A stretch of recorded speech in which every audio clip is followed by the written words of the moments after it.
Alright boys, welcome back to another video. Thunder Alley here. Today we're going to be previewing the Denver Broncos game in week 6. It is a road game, it's coming off of a bye. This is a massive opportunity for the Chargers, who are coming off of 2 straight losses. If they can get over 500 and continue to get healthier and healthier as the weeks go on, they have the chance to do something dangerous, because the first 2 weeks, the Chargers, they had an elite defense, which they still do. They're ranked first in terms of points allowed. But they also are running the football. We saw guys on the outside making some plays. Quentin Johnson, Ladd McConkey, for example. There's been a lot that's gone right for the Chargers, but there's been just as much that has gone wrong. And the biggest thing is health and just overall durability. Thankfully, Herbert has played in all 4 games. He will start Sunday against the Broncos.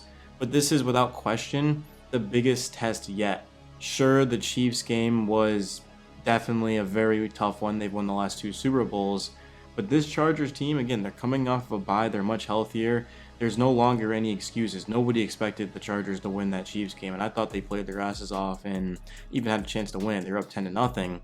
But this game, you've got to get against the Broncos. I know they've won 3 straight, but they've had a lot of struggles in their own right. And this is going to be a battle of the defenses. Who wants it more? And it's also going to be which offense can just have that one big drive, get down the field and put on 6 points, and then of course 7 to cap off the extra point. So talking about the Chargers and the Broncos, how do these 2 teams compare?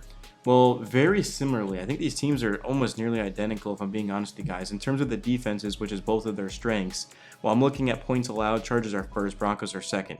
In terms of passing defense, the Chargers are 10th, the Broncos are 5th. Rushing defense, the Chargers are 6th, the Broncos are 10th. So you can see basically like flip-flopping, right? Total defense in terms of yards per game, the Chargers are 5th, the Broncos are 3rd. Third down conversion is without question the biggest struggle of the Chargers defense. They've got to be a little bit better there on that down. They're 20th. The Broncos are 9th. And then red zone, Chargers are 2nd. Broncos are 3rd. Sacks, that's the thing, is the Chargers are only tied for 13th, which isn't bad. 11 sacks in 4 games is certainly not bad by any means, but I'd like to see a little bit more pressure personally in this game. That's why I said, Tuli Tupelotu, Bud Dupree, Boza, Mack, these guys have got to step up and they've got to get after Bo Nix, because Nix has done a great job this season of avoiding sacks. He was sacked 3 times in the last game. Hopefully the Chargers can replicate that. And then the Broncos have 19, they're 3rd, and they blitz a ton. Take away 7 for the Chargers, which is 11th, and the Broncos are 8th, which is 6th. So you guys can see the defenses are pretty much identical. It's going to come down to the offense and which offense can push the ball down the field more. I think I'm favoring the Chargers. Coming off of that bye, Justin Herbert is going to look a lot more mobile. I mean, think about it this way. Tied going into the 4th against the Steelers. We're talking about up a 10 against the Chiefs. If the Chargers can just be healthy, they're going to win more often than not. And this is one of those games that they realize they've got to get off of your bye.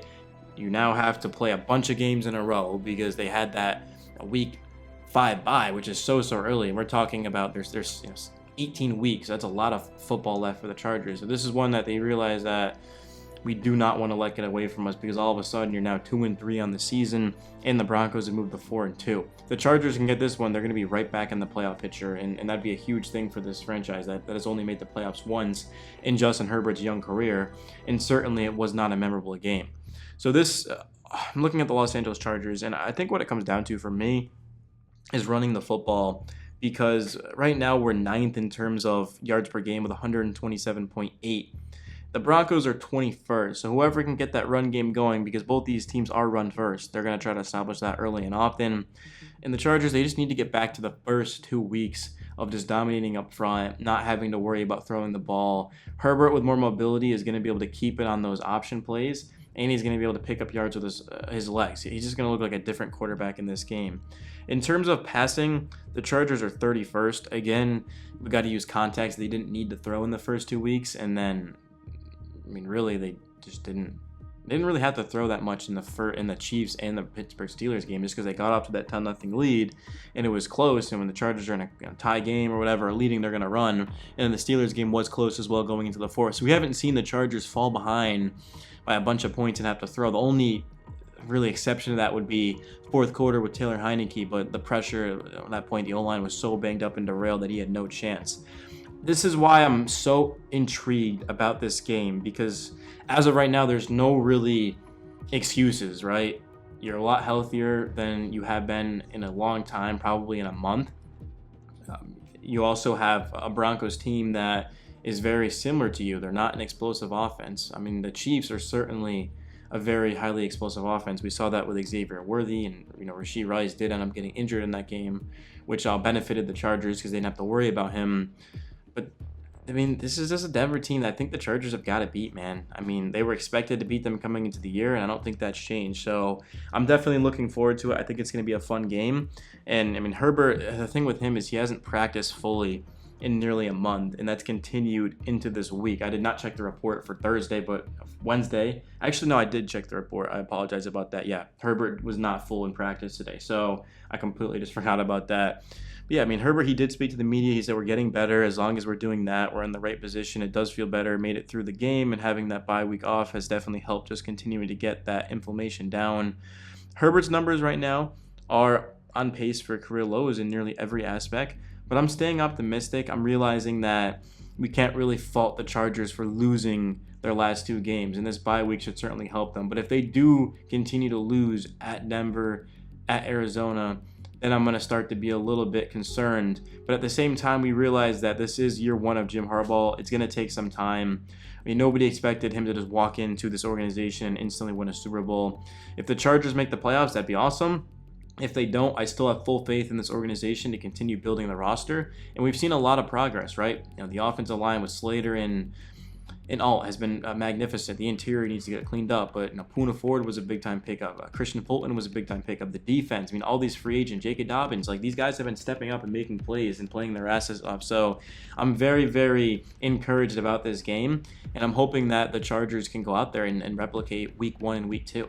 Preferably the second half of week 1 and week 2, the entirety of it, because the Broncos, they've got a rookie quarterback, they've got a defense that's played well, but eventually you'd have to think that Denver's they're going to suffer a lapse on defense. It just has to happen, right? And why not, for the sake of this team and Chargers fans, have it happen in week 6? It'd be absolutely music to my ears for Thunder Alley. But guys, outside of that, there's not really much else to add. I just would like to see Justin Herbert continue to get that ankle more healed. He's also dealt with just multiple injuries, dating back to training camp. Remember, he missed time. We didn't see Herbert in the preseason. I mean, he's just been as banged up as any quarterback in football, and I'm looking forward to seeing him out there and continue to develop chemistry with Quentin Johnston and develop chemistry with Ladd McConkey and Josh Palmer, of course. And it's going to be a lot of fun, man. I will definitely get you guys a video just about right after that game. I mean, on Sunday. It's going to be so much fun. I can't wait. Just thinking about it has me excited. It's going to be a good week of football for college and for NFL. There's a lot of good games this week. Hope you guys have a great weekend, and I will see you on Sunday. I probably won't drop a video until Sunday. So, guys, see you then. Peace.